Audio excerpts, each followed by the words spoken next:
Okay, तो मान लो overnight basis पे, आप समझिए बात को, ओवरनाइट बेसिस पे रेपो रेट के अंदर आप कह लो, या फिर रेपो रेट से लिंक इंटरेस्ट रेट पे हर रात के बेसिस पे एसबीआई, पीएनबी, जो बाकी के बैंक है वो आपस में डीलिंग कर रहे हैं। इसको आप एमएसएफ के साथ कंफ्यूज मत करिएगा। एमएसएफ में एसएलआर कोटा वाली गवर्नमेंट सिक्योरिटीज को इस्तेमाल किया जाता है।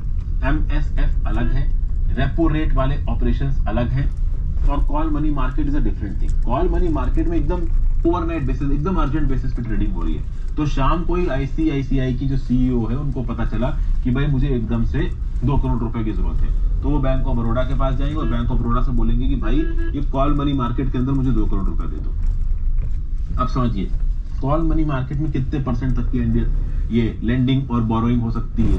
तो ओवरऑल एक बैंक अपने एनडीटीएल का 1%, एक बैंक अपने एनडीटीएल का 1% कॉल मनी मार्केट में ओवरनाइट बोरो कर सकता है। लेकिन हम यहाँ पे कुछ कंडीशंस हैं। इस 1% में से जो 0.75% है वो भाई रेपो रेट पे होगी लेंडिंग, और जो बचा हुआ 0.25% है वो टर्म रेपो के हिसाब से होगी। अब आप बोलोगे ये नई चीज आपने बता दी।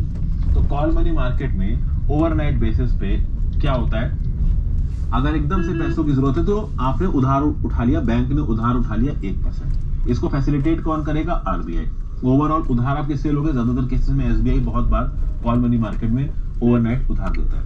तो मान लो 1% एनडीटीएल का, आपने मान लो आईसीआईसीआई ने अपने एनडीटीएल का 1% कॉल मनी मार्केट के अंदर उधार उठा लिया, तो इस उधार का इंटरेस्ट रेट कैसे तय होगा।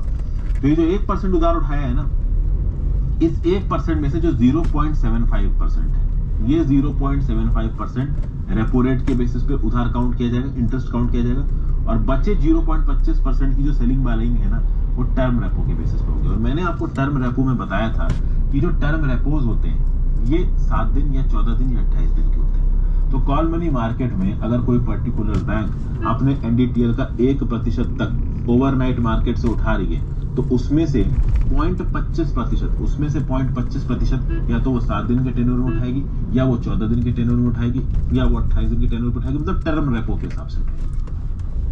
दोस्तों कैसा होगा अगर आप सिर्फ बोलो और माइक्रोसॉफ्ट एक्सेल के अंदर चुटकियों में रिपोर्ट बन जाए, चुटकियों में टर्म रेपो के हिसाब से। समझ गया पॉइंट को। तो ये कॉल मनी मार्केट में कुछ ओवरऑल यहाँ पे लिमिट्स लगा दी गई। एक्चुअली में बहुत ज्यादा डायनेमिज्म था। होता क्या था, ये एकदम से रात में 1% एनडीटीएल उठा लिया किसी बैंक ने, अगले दिन लौटा दिया, या 2 दिन बाद लौटा दिया, 3 दिन बाद लौटा दिया। तो इससे एक स्टेबिलिटी सी नहीं रहती थी, कभी भी पैसा उधार जा रहा है, कभी भी पैसा वापस आ रहा है।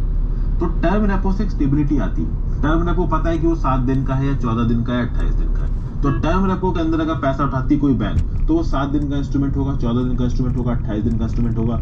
उसमें जो इंटरेस्ट रेट होगा वो फिक्स होगा, कभी भी पैसा आ रहा है, कभी भी पैसा जा रहा है, वो वाला एलिमेंट खत्म हो जाएगा। ठीक है भाई, फिर नेक्स्ट बात करते हैं ओपन मार्केट।